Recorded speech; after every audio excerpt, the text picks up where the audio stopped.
Welcome to Chatter. I'm David Priess. This week, NPR Morning Edition host and author Steve Inskeep on Lincoln, leadership, and difficult conversations. George McClellan thought Lincoln was an idiot and never changed his mind. I think that's an important insight when we think about our interactions with people who differ today. Maybe the goal is not to change someone's fundamental beliefs, but the goal is to get something done. I don't know that moderate would be the word for Lincoln. He was not the most radical anti-slavery guy because he believed that political reality and the Constitution limited what he could get away with. Right. But he insisted that slavery was wrong, that the system was wrong. The tragic part of this is that Lincoln surely knew the black laws were wrong, spoke about equality, but did not publicly denounce the black laws. He was focused on slavery. He was focused on this bigger goal.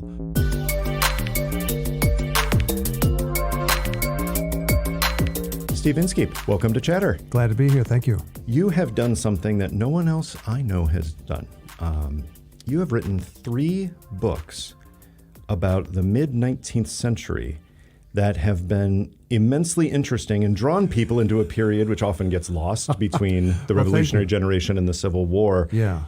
What first drew you to that period, and how have you continued to complete this trilogy with different characters? Thanks. I think partly it was because I didn't know the story. I grew up with a lot of interest in the Civil War, especially, which doesn't make me terribly unique, does it? So many people are into that history. And I knew a little bit about the Revolution and the War of 1812, but very little about what happened in between. It was just a kind of a fog to me. I can even remember being a little kid and reading about some reference in a Civil War book to the 1856 election, and it was like, wow, there was time, there were elections that far back. It just seemed so far away when I was a kid. Then as an adult, when I began writing some history, my first book was about Karachi, Pakistan, but did a lot of history of the India-Pakistan partition, a lot of other things. When I began writing history, I wanted to go back to something that I didn't know, that I wanted to learn, that didn't feel stereotypical in a way. And that's why I didn't dip into World War II, even though I'd been interested in that, or any number of topics that are really compelling and that you could write a great book about. But I wanted to go somewhere else. And I ranged back to the 19th century first because I became interested in Andrew Jackson, one of the most important presidents really in the country, even though his reputation is considerably diminished today. So we won't say a great president, but a very important president. And I discovered his long conflict with John Ross, this Cherokee leader, the long prelude to the Trail of Tears. And it's one of these stories where we all learn the one-page version of it in school. Or one paragraph, or perhaps. one paragraph, or even less. But we know the phrase, at least, Trail of Tears. But what was the story that led up to it? How did that happen? And I discovered a 20-year story of the Cherokee Nation's battle through the democratic system, the emerging American democratic system, to hang on to their land, to which, according to a Supreme Court ruling, they were legally entitled. Ultimately, they were defeated and shoved off to the west through an illegitimate treaty and a terrible ordeal. But I found something kind of heroic and important in John Ross's long battle to stay where he was.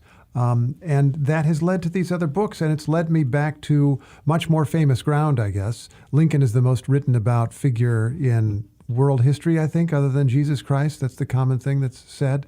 But I felt that I came from a particular perspective for many reasons, one of them being that I'd written these other books about the 19th century and gotten a kind of global idea of what was going on at the time. Sure. One thing that you focus on there is the time period, but something else that stands out from Jackson Land, Imperfect Union, the story of the Frémonts that we'll touch on here as well. And then your new book, Differ We Must, about Lincoln's interactions with those with whom he disagreed.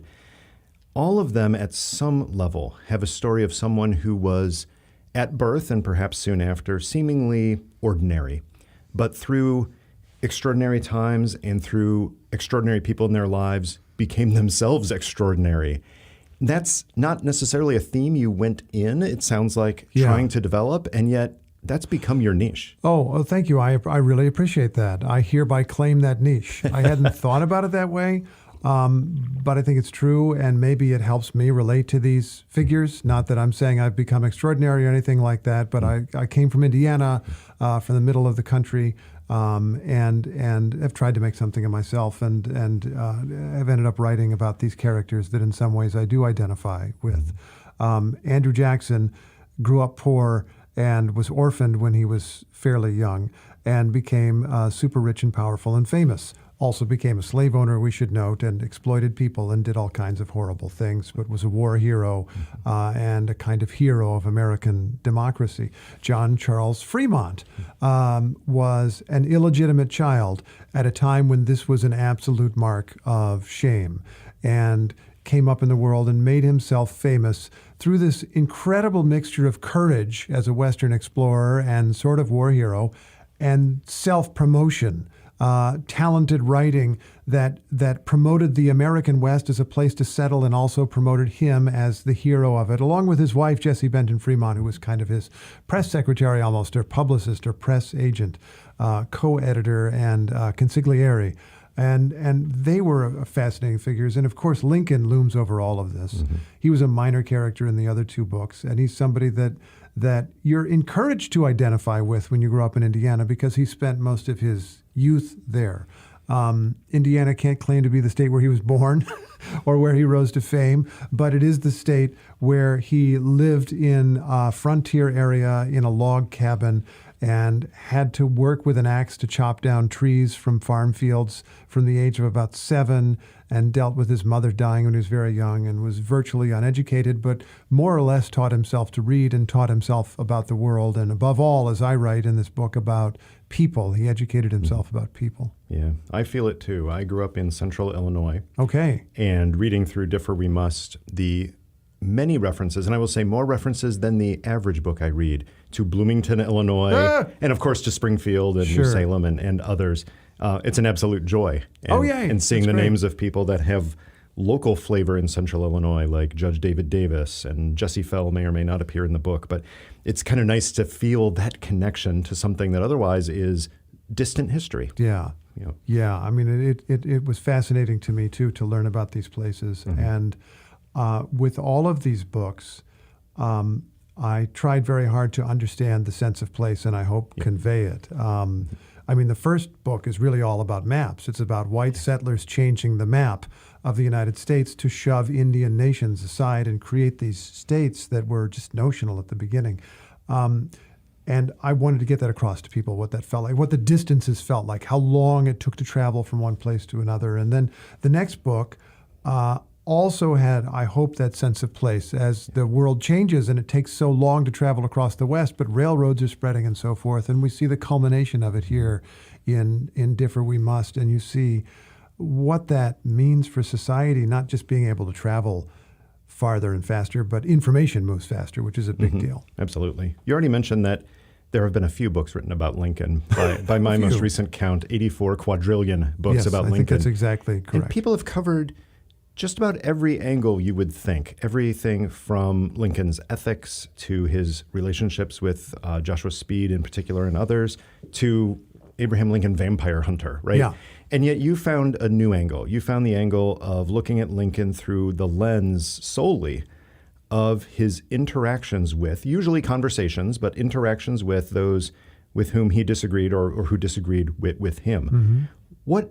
What drew you to that device in the first place? Because it is a new way of looking at this person who has been studied so well. I mean, the main thing was that the vampires were already taken. I mean, that would have been awesome. And you didn't want to do werewolf or zombie. No. It's too much. I could have Abraham Lincoln Zombie Hunter. That would have been great.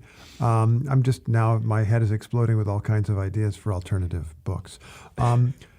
I started out thinking, all these books that you mentioned are about the interaction of characters. Mm-hmm. The Jackson Land is not just about Andrew Jackson. It's about Jackson and John Ross.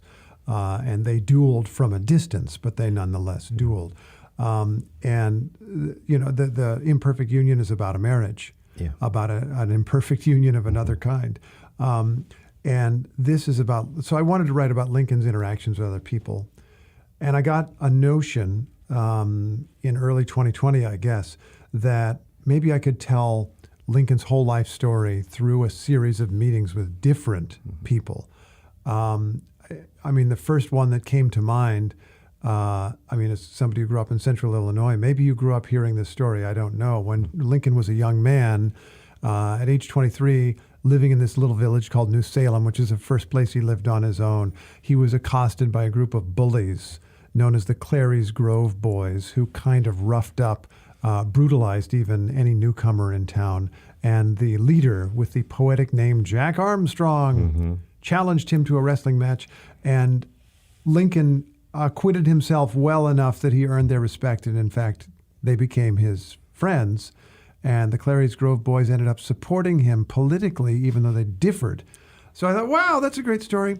In the end, it's barely mentioned in the book. I wrote a whole chapter. I threw it out. I found other ones more meaningful. But I, gradually pulled together a way to explore his life through these differences. And then, mainly because of events. It's 2020, it's 2021, 2022. I realized that the story that's relevant is not just the difference and the great diversity of America. It was diverse then as it is now, and these characters are reasonably diverse given the time period, I think. And but it was the difference, or rather, it was the disagreement. Yeah. It was disagreeing that is what we're dealing with now. And how do you manage that? And what can you really accomplish by talking with someone on the other side of the table who differs with you? And what I found interesting about it, Steve, is it wasn't that he always went into the conversation not knowing what would happen, and a disagreement just happened to come up.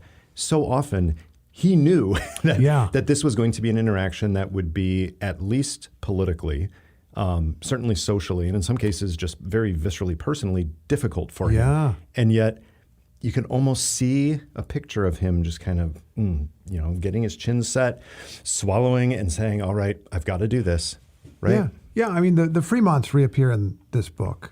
John Charles Frémont does something that he was not really authorized to do as a general out in Missouri in the Civil War. And Lincoln tells him, modify your order. Frémont wanted an order of emancipation. He wanted to free enslaved people, but Lincoln didn't think it was the right time or that it was Frémont's business to do that. And so he said, modify your order. And rather than just obey, which is, what someone ought to do with their commander-in-chief, I guess, he sent an emissary back, Jessie Benton Frémont, his wife, all the way back to Washington to argue with the president. And Jessie immediately sends a note over to the White House saying, I'm in town, I'd like to meet with you.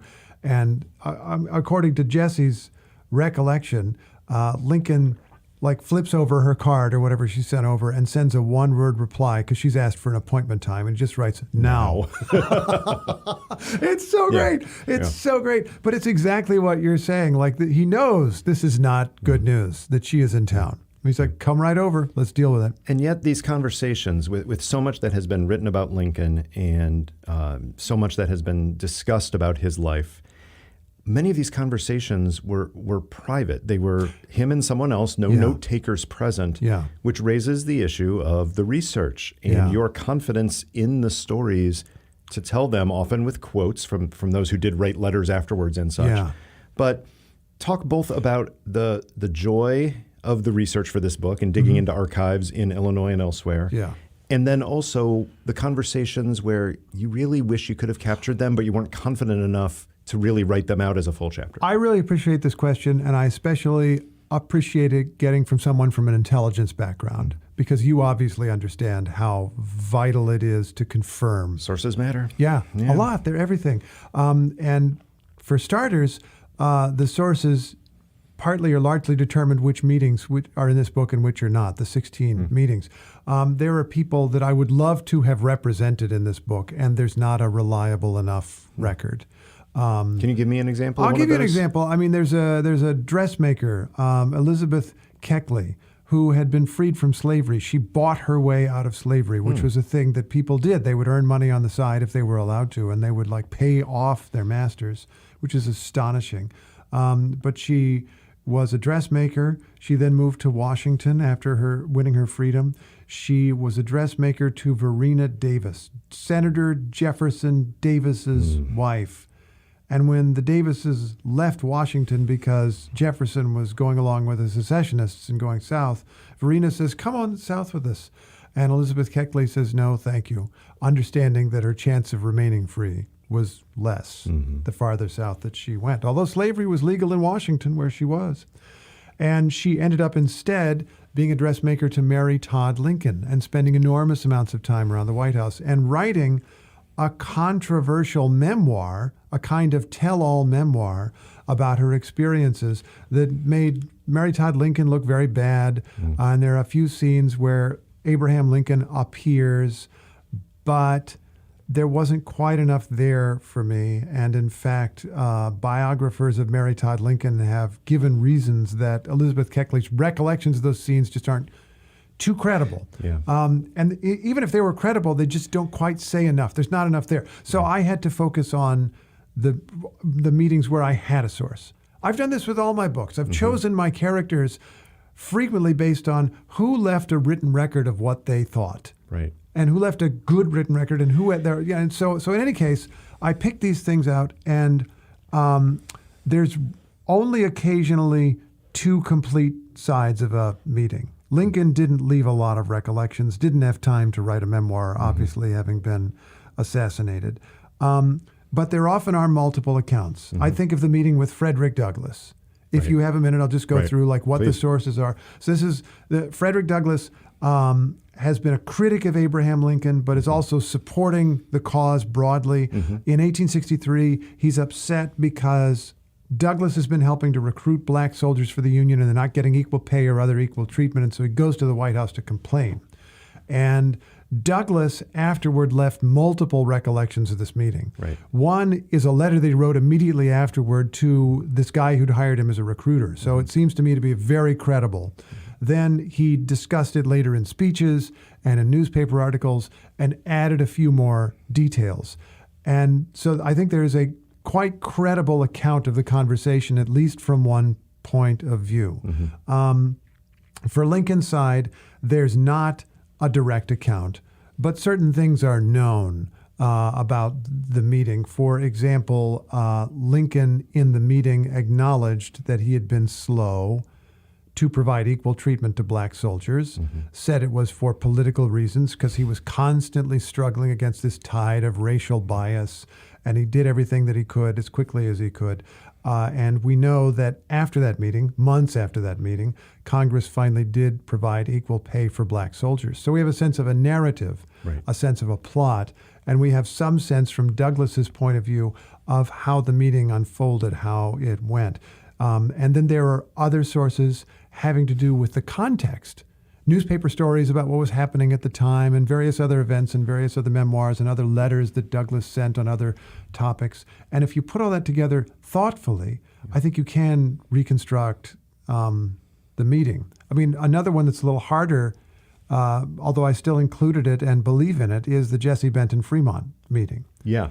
Again, one side of Yeah. the conversation, Jessie's, and it's not immediately afterward like that Frederick Douglass example. It's years and years later in a memoir that she wrote. But what I was able to do there was fact check a little bit of it against a bit of a record of Lincoln's view of this. Lincoln met Jessie Benton Frémont and then walked away, but later talked with his secretaries, John Hay and John Nicolay, about it. And they wrote a gigantic biography of Lincoln in which they quoted his version of events. And if you apply those two accounts thoughtfully, with an awareness of the limitations, you can get something of a reconstruction of what happened. And to be fair, you are not writing this as an academic historian. You are seeking to use the conversations to make a point about the context, the times, Lincoln's growth, and a story like, especially Douglass, but also the Jessie Frémont story. You need those stories as a writer to tell the wider story around it, even if some aspects of the conversation are not perfectly knowable. Yeah, and when you talk about the wider story, a lot of that is documented, and it's so useful. I mean, I'm thinking about David S. Reynolds, an amazing historian who wrote a book a couple of years ago called Abe. And it's a kind of cultural history of Lincoln. And frequently he can't prove at all like that Lincoln read a particular book or saw a particular play, but Reynolds is so incredibly erudite. He knows that stuff was around, that it was in the air, and he recognizes the similarity between a thing Lincoln said and a thing that somebody wrote. And he uses the whole thing to illuminate Lincoln's period, even though it's really hard to get into Lincoln's head. Right. I will say that there are some vignettes in here that are, I don't want to say predictable, but it would have been hard to write this book without them. Obviously, Douglass being one of those. Both Douglasses, really. Yeah. Stephen Douglass as well as Frederick Douglass. I think McClellan, Pendleton makes sense. Seward. William Flourville floored me.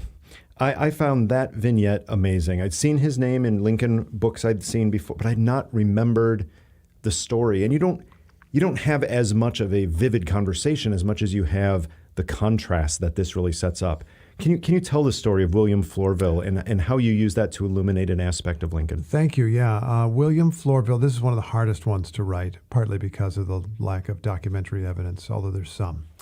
William Flourville was an immigrant from Haiti, which had won its independence from France just a few years before his birth. So his parents would have been enslaved.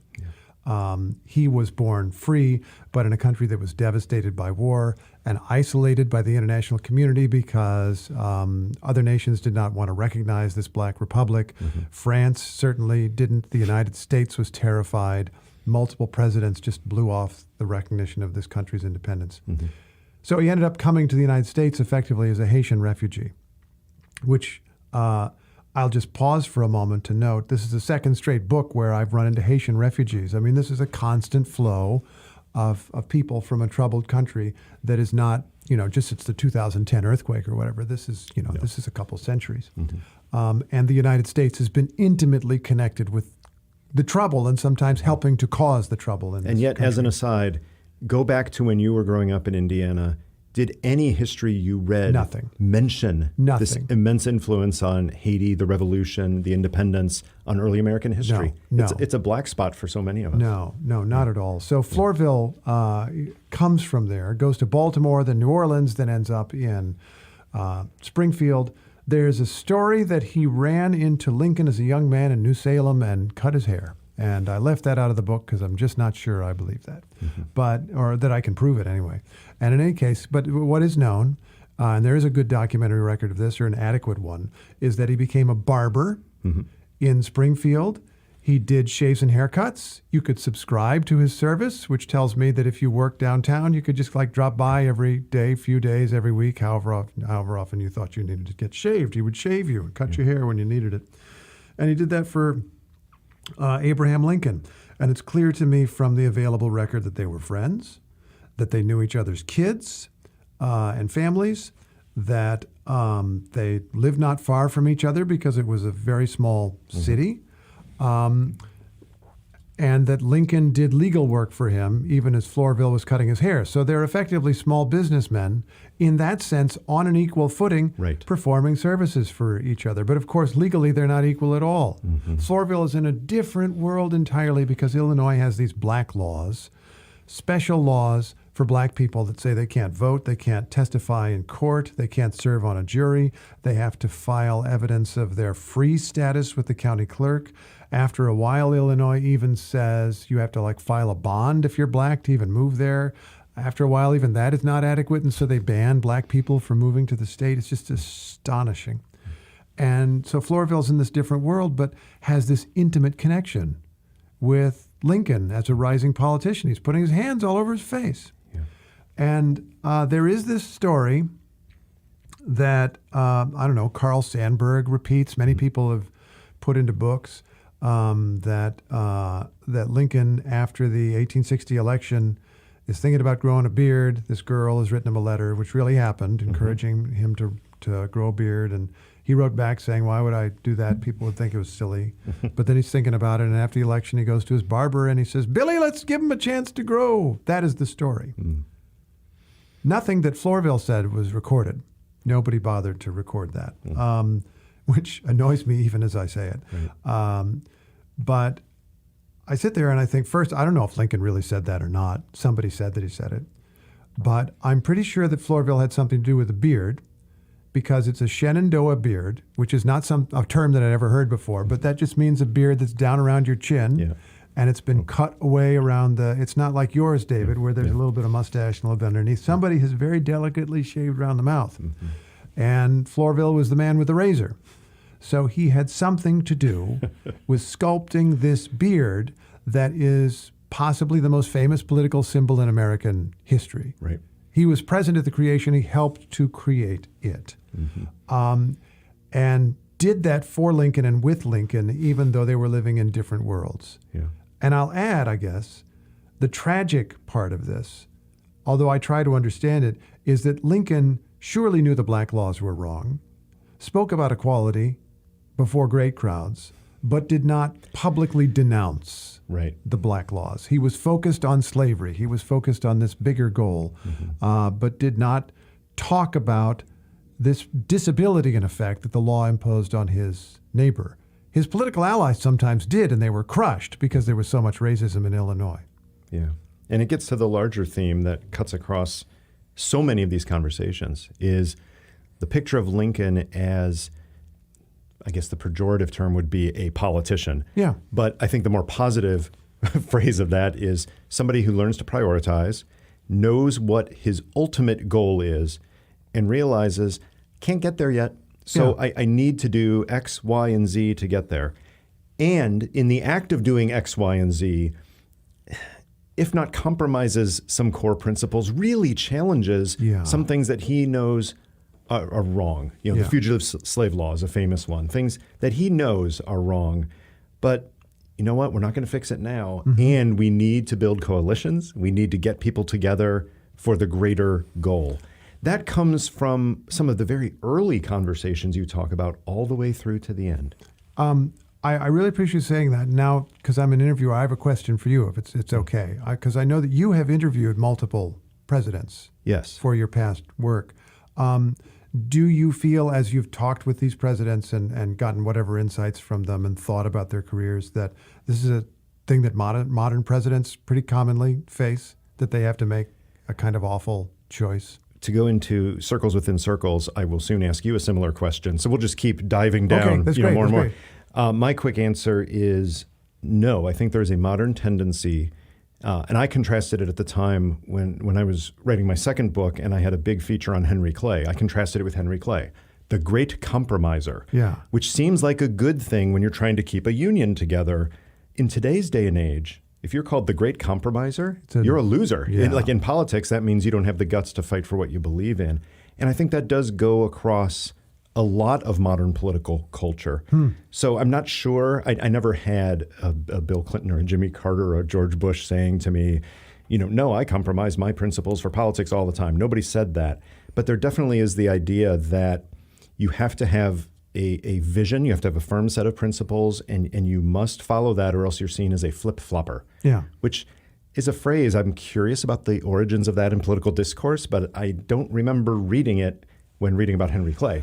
I remember people valuing that instead of seeing it as a derogatory term.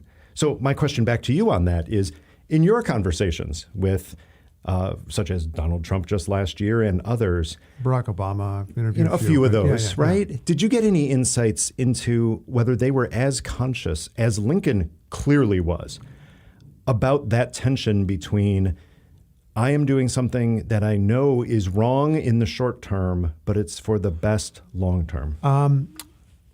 There is a modern example, and it involves a president that I have interviewed, although I didn't talk with him specifically about this.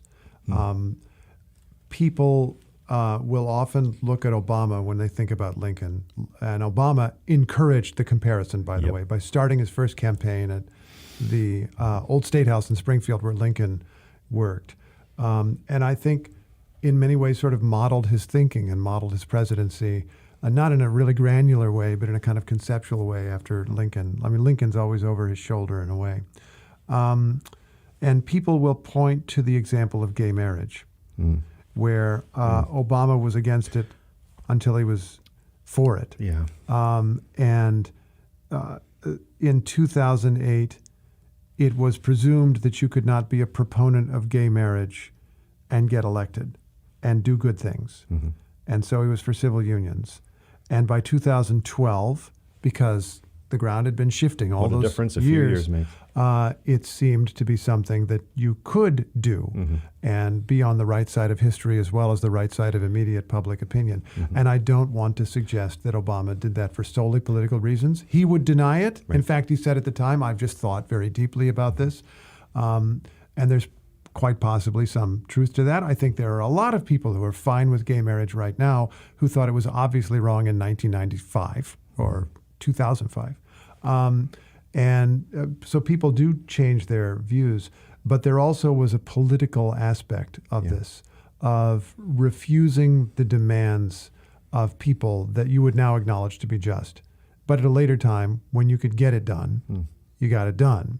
And I mean, that's to me, a meaningful example of what we're talking about. Absolutely. A similar issue that just occurred to me is the willingness, and it seems in some cases the eagerness of Lincoln to talk with people that he knows will be a very difficult conversation. Yeah. Now, early on in his life, he tended to use the strategy of you tell the whimsical story. So somebody comes in, they say something you don't like, and instead of substantively engaging on something that you know you can't answer appropriately, instead you say, well, that reminds me when I was a boy splitting logs. And that to me seems interesting in the modern sense because I don't get that sense as much anymore, that almost distraction. Yeah. But there are presidents who still put themselves in situations where they have to have a difficult conversation. Occasionally it's politically, but what comes to my mind is visiting the families when a service member has fallen. Yeah. And George W. Bush has written about this, where he would, sit with the family and he would know some of them were very, very opposed to a policy that led to this, and they blame me personally, and I'm going to get an earful. And instead of telling his staff, hey, try to keep these people away, he would say, that's my responsibility. I wanted this job. Yeah. That's a different kind of difficult conversation. It's a very different way, but it speaks to the same thing, that sometimes the position, the responsibility, the ambition, which Lincoln clearly had to serve in a great public role, demands that you be uncomfortable. Yes, I think that's exactly right. That is a great definition of public service. And to the extent that we're all citizens, it's a great definition of citizenship as well. I think often of something I read in the diary of James K. Polk, president, for those who don't recall, in the 1840s, very important president. And he writes repeatedly in this diary of how he was in the office today, like it's the end of the day, I was in the office today, and there were all these job seekers out in the office, and all they want is stuff for themselves. There's horrible people. I hate them. I can't stand these people, and I have to meet them. And that to me is really powerful because regardless of whether his opinion of these people is correct, he is saying, I'm the most powerful person in this republic, and I am beneath these people. They demand my time, and it is my obligation to give them some of my time because I serve them. Yeah. That's a really powerful thing. And you see that in Lincoln as well, by the way. I mean, there are occasions early in the Civil War where his secretaries are worried that he's going to waste all of his time and work himself to death because random people would show up and he would feel obliged to give them time. And some of those were very difficult conversations. Lincoln did lean into those kinds of encounters and also leaned into encounters with anybody who wanted to debate him.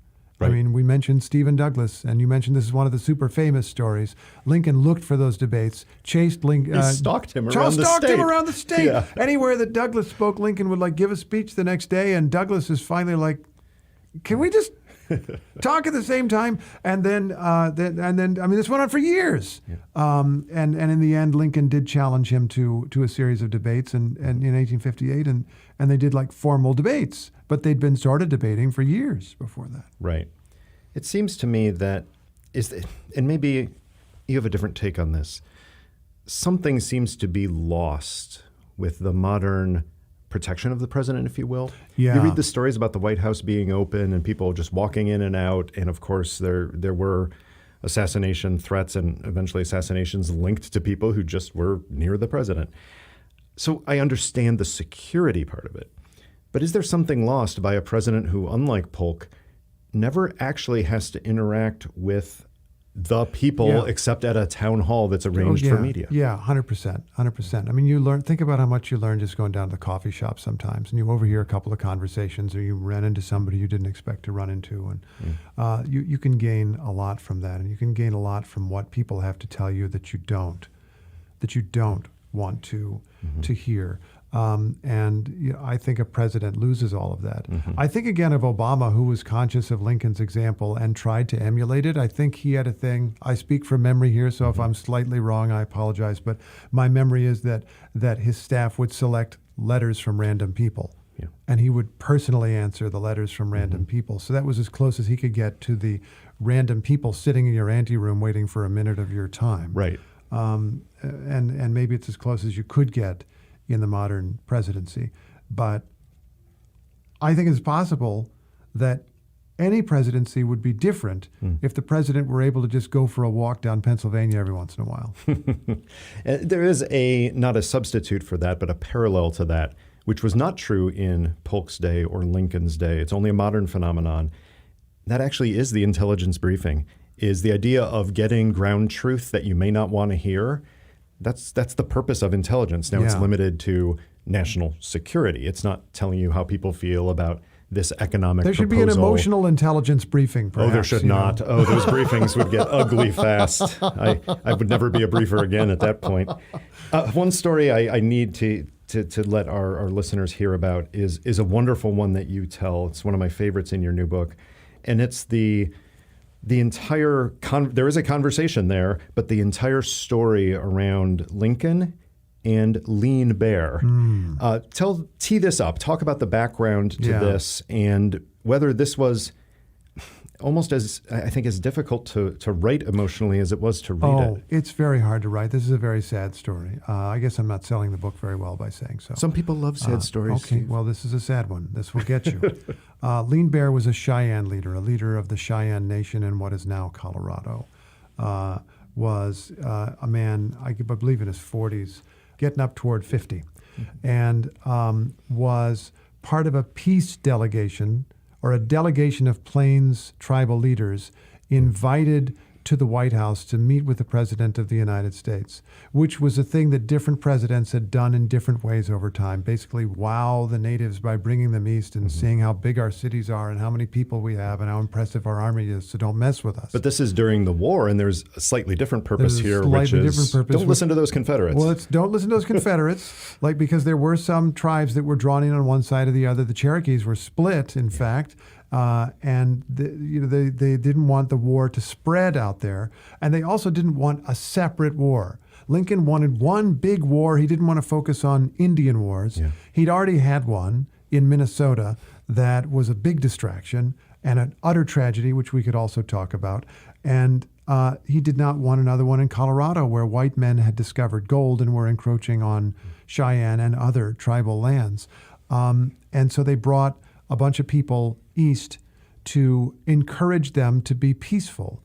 And it's a fascinating meeting for which there are actual transcripts of what people said. I mean, not perfect transcripts. In fact, the newspaper accounts are slightly different, but they're pretty good. And so you have a sense of it, but it's part of a tragedy because the wrong people have been invited to the meeting. The Cheyenne leaders who are agreeing to come to something like this are not people who are inclined to war. If they would, they wouldn't be coming. The people who are inclined to war are the white settlers who aren't in the meeting. Yeah. I was struck by the end of this chapter when you write, and I mean, everything is, the whole story here, the Sand Creek Massacre, which some people have heard of, is the tail end of this, but you write, Lincoln needed quiet on the plains so he could focus on the Civil War, but he'd invited the wrong people to the White House. The delegates he asked for peace were not the ones responsible for the war. Yeah. Hard-hitting. And many of these are, of course. You can't read the story about Frederick Douglass and his bursting at the seams, trying to get Lincoln to do the right thing earlier, but eventually coming around to the fact that the president, who was very candid with him in that conversation, understood the political picture perhaps better than Douglass did. And you get this sense of respect that comes once they'd had that interaction.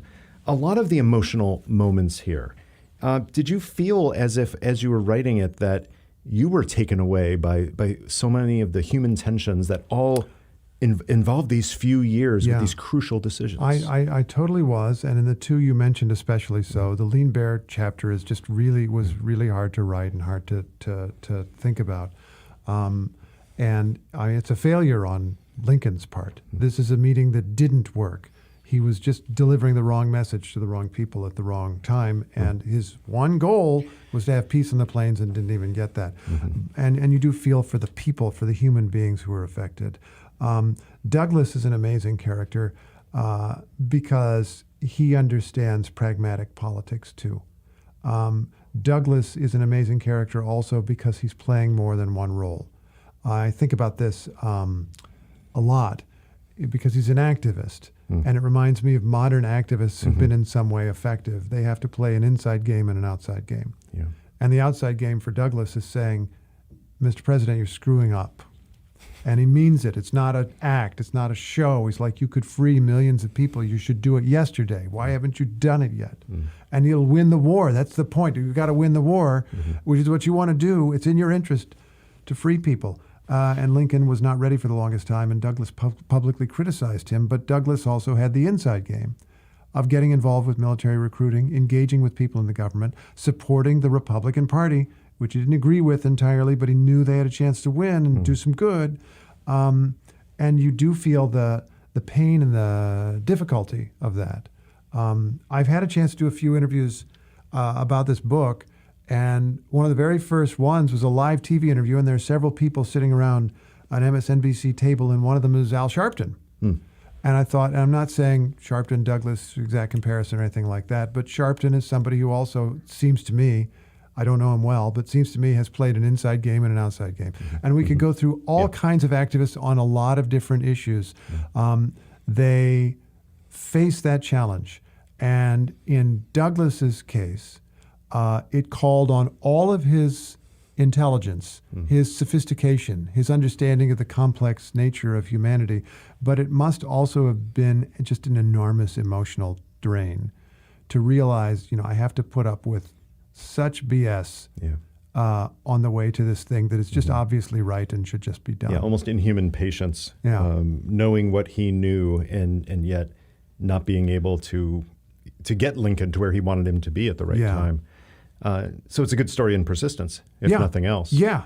What about the flip side? I know this isn't a joint biography of Lincoln and Douglass, but it's the more I read about both of them and their interactions, the more I wonder how much influence did Douglass really have on Lincoln? Because Lincoln was aware of him. I think he'd read some of his writings. He certainly knew about the discourse and everything, but it doesn't seem as if Douglass himself moved Lincoln very often through his writings. Oh, well, now that is a great insight, and one that I think happens throughout the book. Lincoln is kind of a stubborn guy. He says himself, in the meeting with Douglass, once I've taken a position, I don't think it can ever be shown that I retreated from it. And that's true all the way through, and it is true of several of his interlocutors in these meetings. I mean, George McClellan thought Lincoln was an idiot and never changed his mind. I mean, you could go on and on.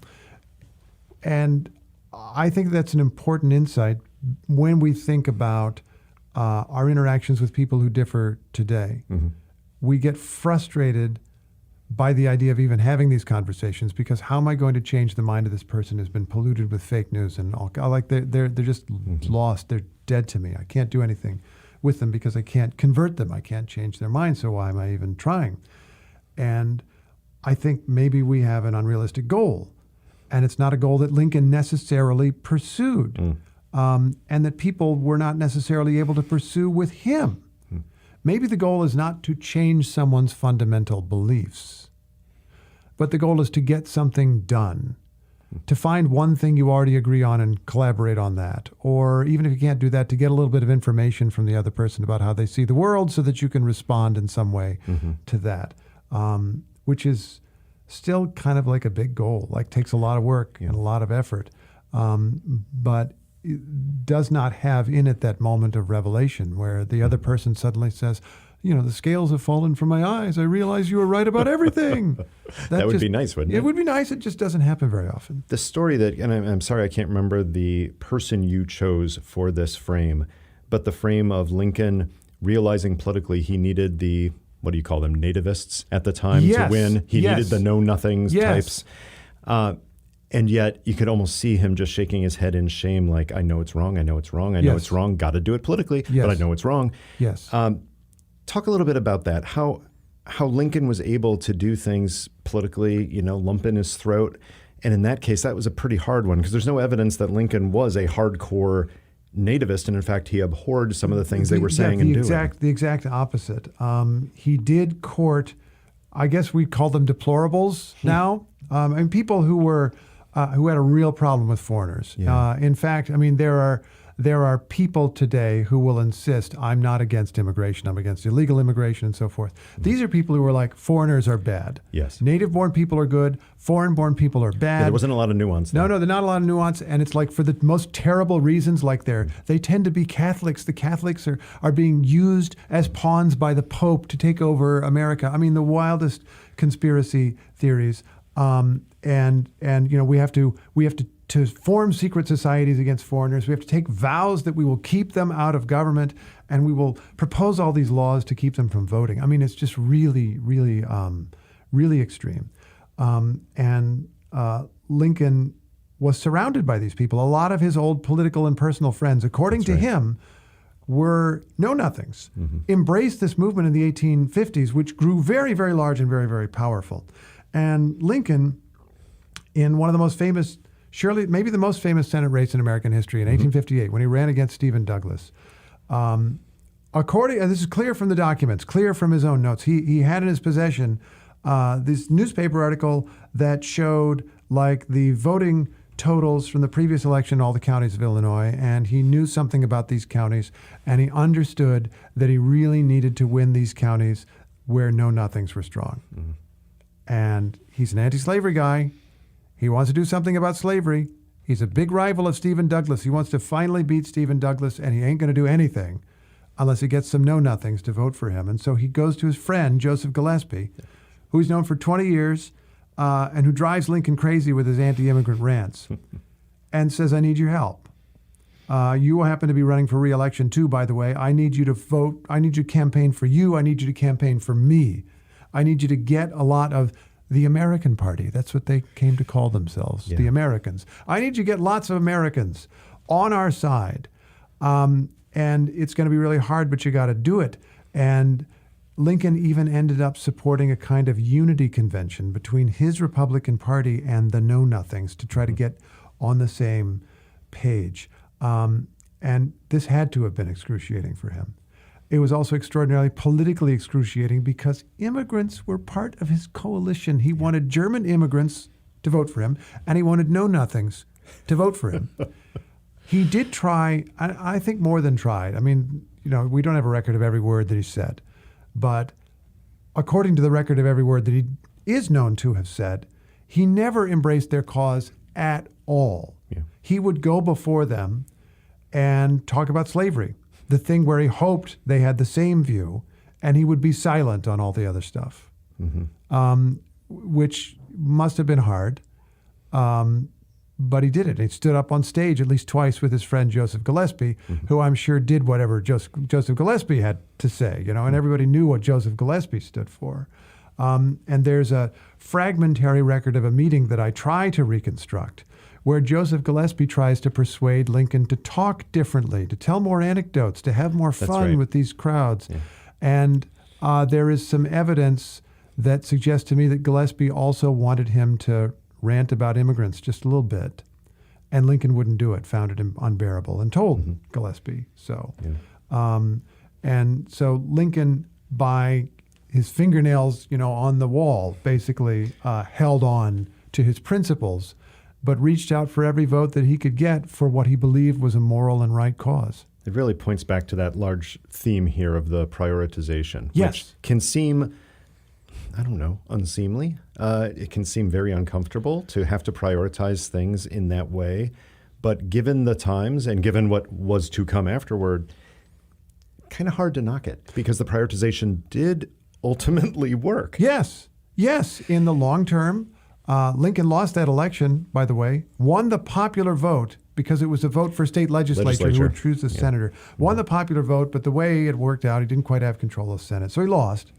But they added some know-nothings to the party, which other Republicans were doing elsewhere.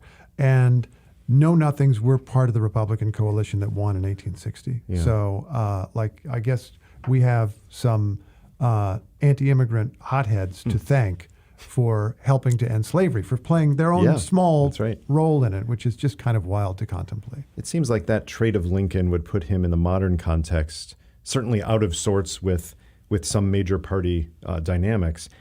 Would he be in the problem solvers caucus? Is that kind of where he is, that he'd want to be, if not the one brokering the compromises, being the one who is willing to go along with some of the compromises? I suppose he might be in the problem solvers caucus. I feel a need to define our terms here a little bit because people talk about moderates. And we kind of think, well, what is it? He's a moderate extremist. What is that? What are you moderate about? You know? And we have a tendency to kind of despise the idea of moderates. I mean, Republicans are like, moderate? What's that for? Like they won't even admit to being a moderate because that would be the end of their career. And on the Democratic side, it's like, why are you moderate about my civil rights? Why are you? What's to be moderate about? And I think those are all fair complaints. So what does it mean even to be a moderate? I think about someone like Mitt Romney. Is Mitt Romney a moderate? It seems to me he is a conservative with very strong views on a lot of different issues who also believes in the Constitution pretty strongly. And so that's really not moderate. In any case, I don't know that moderate would be the word for Lincoln. He was not the most radical anti-slavery guy because he believed that political reality and the Constitution limited what he could get away with. Right. But he was as radical as he could be. And he had a radical belief that he said out loud that ultimately made it impossible for him to compromise with slave owners. We should remember this is the guy who ended up presiding over a civil war, leading the winning side in the Civil War. He insisted that although he did not demand immediate abolition because it seemed impossible to him, that slavery was wrong, that the system was wrong. He was unyielding on that. He was not moderate about that. He didn't say, I wish there was a little less slavery. It's, and there were actually people who, there's a character in the book who thought that slavery was kind of bad and he would like reform. Right. Slave reform. Just improve it a bit on the edges. Exactly. Can we figure out a way that we're not like borrowing money against? It's kind of missing the slaves? point. Yeah, exactly. Like you're not going to fix this system. It needs to be destroyed. So Lincoln was kind of not.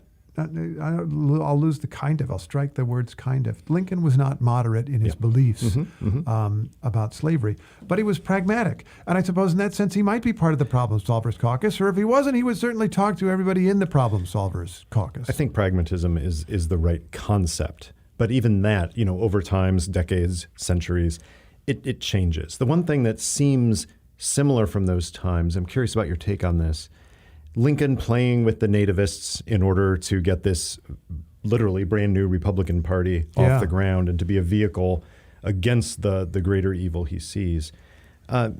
People are not, I think, yet predicting a breakdown in the party structure we've had for a while, but there are some parallels to the 1850s going into 1860 now with different wings of the party taking on each other, perhaps more so than the other party. No one yet has predicted the new Whigs will take over in the next presidential election. No. But do we have a position for somebody who, perhaps like Lincoln, says there's a cause greater than ourselves here. Let's work across what exists now as these party lines and, in a sense, reform the political landscape? Or are things just too ossified? Yeah, I'm thinking about that. Like, what would be the issue on which you would break off from either party successfully and start a new party? I mean, I guess you could say, like, I'm a Republican but not a Trump person, and so I want to start my own party. But they wouldn't have a lot of voters right now. Right. I mean, and even if it's constitutionalism, the issue is, well, guess what? Some of the Trump supporters believe they are the ones defending the true Constitution. Absolutely. So that might not be the hook that everyone thinks it is. No. And I mean, the Republican brand is toxic to people who are not Republicans. And I'm just stating a fact that you could poll on. and people who are Republicans who still embrace that brand. The vast majority of them support Donald Trump. So how do you get another party out of that? I mean, the Republican Party, it had many roots, but in the end, what the biggest part of it was the old Whig Party. There was an old party that had kind of imploded, but still had like the political structures and the politicians and the various leaders and the institutional knowledge, and just a whole lot of them became Republicans. So, yeah, I mean, the first thing you'd have to have is an outright collapse of one of the parties or the other. The Democrats are not about to collapse because they have the presidency, and that tends to hold a party together. The Republicans have not the presidency, but they have this media infrastructure that pushes all in one way. I mean, you and I are talking, I don't know when this podcast is going to go out. So what we're about sometime in the next 7 years. Sometime I'm in the next confident 7 of years. that. That's good. So some of what we're saying may be dated, but on the very day that we are talking here, Republicans are getting ready for an election for Speaker of the House of Representatives.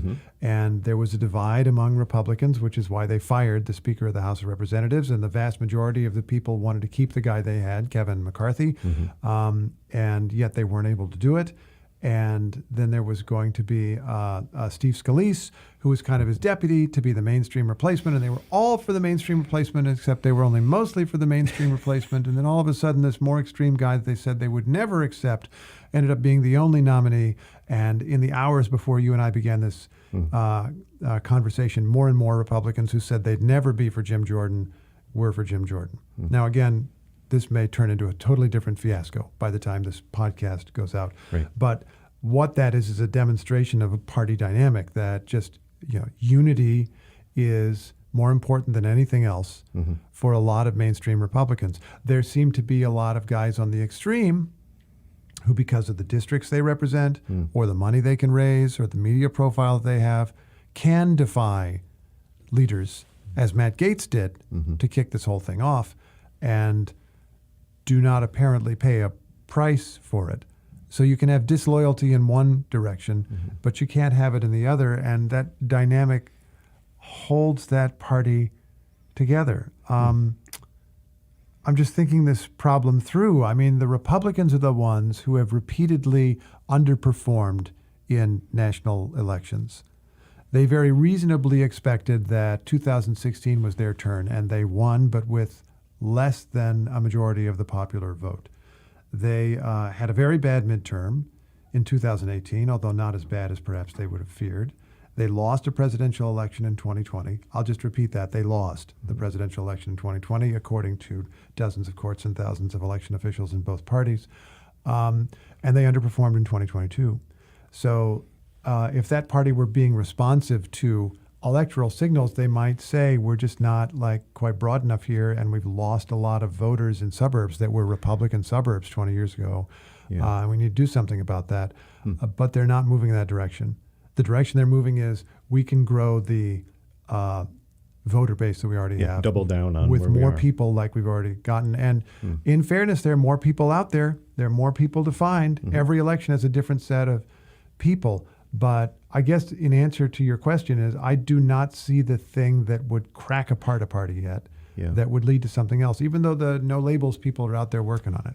It's interesting to hear you talk through that, because so many of those dynamics you described, up to the point of they're still doubling down on their base and they have the media infrastructure, kind of sounds like you're describing the Whig Party in the 1850s, which is losing election, some fundamental tensions within the party, splitting them apart. And I'm betting, and I haven't thankfully read, diaries of every member of the Whig Party in the 1840s going into the 1850s, but from a monumental history of those times, I don't recall that they at the time knew what we know now, which is, hey, you're imploding and there's going to be a new party born. They didn't get that. They thought they were still holding on, perhaps just held together by the legacy of hating Andrew Jackson. That has a long lag effect. But they did not know that their party was literally ending within a few years and would be seen as a footnote in a short version of American political history. And that's kind of how the first part of what you said sounds now, is those same dynamics. Now, of course, there was a bigger issue ripping them apart, the sectional dynamic and the fundamental incompatibility of the Whig Party when it came to slavery.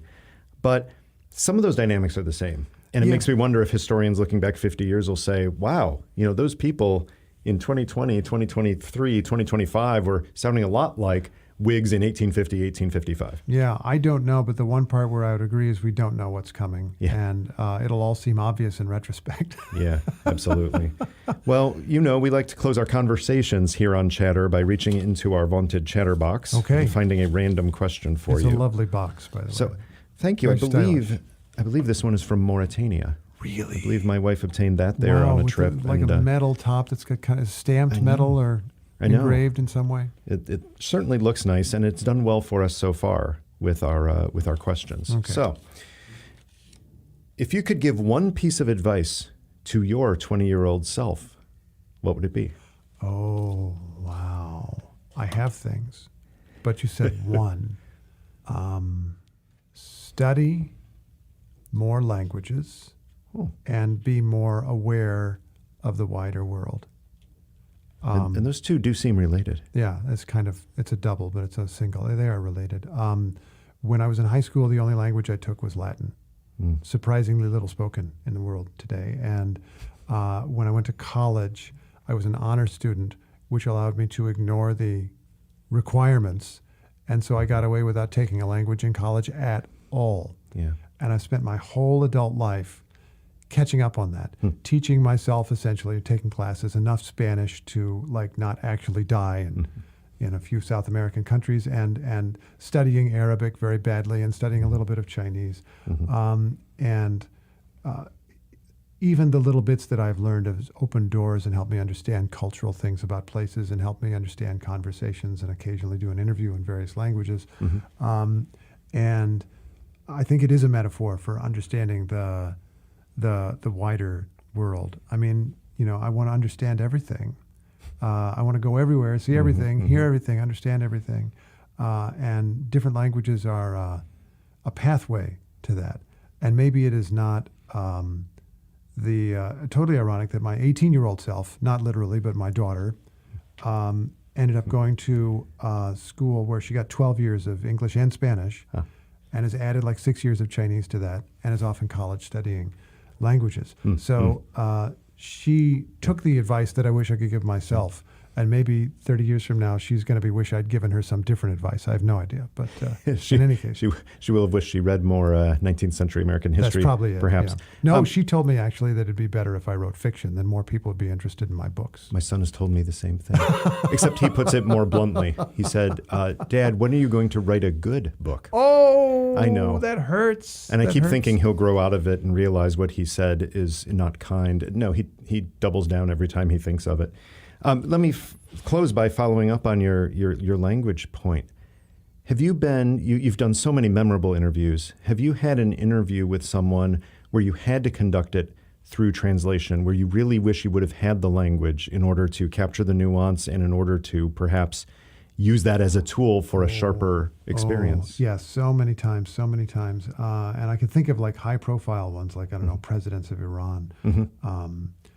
But I will tell you instead the story of just being in Afghanistan after 2001, November, December 2001, January, February 2002, and going around and talking with people. And I'm in a culture that is polite, where people are inclined to tell you what they think you want to hear. And I'm not making some kind of broad generalization. I'm just talking about the culture as it presents itself as well. And doing this through translation in a country where people have multiple languages. Yeah. So, and I do feel like sometimes in places where you need to learn 3 or 4 languages to get along, like does everybody really have a total clarity in the depth and meaning of each language? But in any case, I would have this experience with an interpreter that I'm still in touch with in Kandahar, Afghanistan, young man who's been an English teacher and was now going around and interpreting for me. And I would ask a question, and the interpreter would take a long time to interpret it, and then the answer would come back, and the answer might also be very long, and then he would finally turn to me and he would say, yes. Oh. or whatever, or you give an answer, and then I would just think, I'm missing something. and here. so I would do this thing where I do this in single language interviews as well. I will repeat back what you told me because I want to make sure that I understood it. Yeah. And sometimes that drives people further into an explanation, and sometimes they say you're just wrong and they explain it. Mm-hmm. So the answer comes back, and let's say hypothetically the answer is yes. So I repeat back what I understand that yes to mean, and then it goes back through the interpreter and comes back again, and this time the answer is no. Whatever it was the first time, it is the opposite the second time. And now I don't know, was he telling me what I wanted to hear the first time? Right. Was he telling me what I wanted to hear the second time? And so I have to go around a third time. But I guess maybe if there's any moral any lesson is that it does apply even in a solely English language conversation. It is so worth putting it in your own words to try to say it back to the person, to try to make sure that you understood what the heck they said. I've been in so many conversations, and maybe you have too, where you realize that the other person was listening but not really listening. Mm-hmm. They just didn't quite even, and it's not that they were ignoring you, they just didn't quite catch the syntax of what you meant. Yeah. And it's great to just kind of repeat everything, which is why we're going to do this conversation for another hour. You know what? Right? In fact, listeners, when you hear this, probably in about a week when we post it, this will be the best of the 5 consecutive recordings we did of the same conversation. Steve, I want to congratulate you on the publication of Differ We Must, How Lincoln Succeeded in a Divided America. Hopefully not the last of your books about 19th century America, to bring it alive for a generation that largely does not know it, even from history books. And appreciate your insights today. Thank you. It's been great.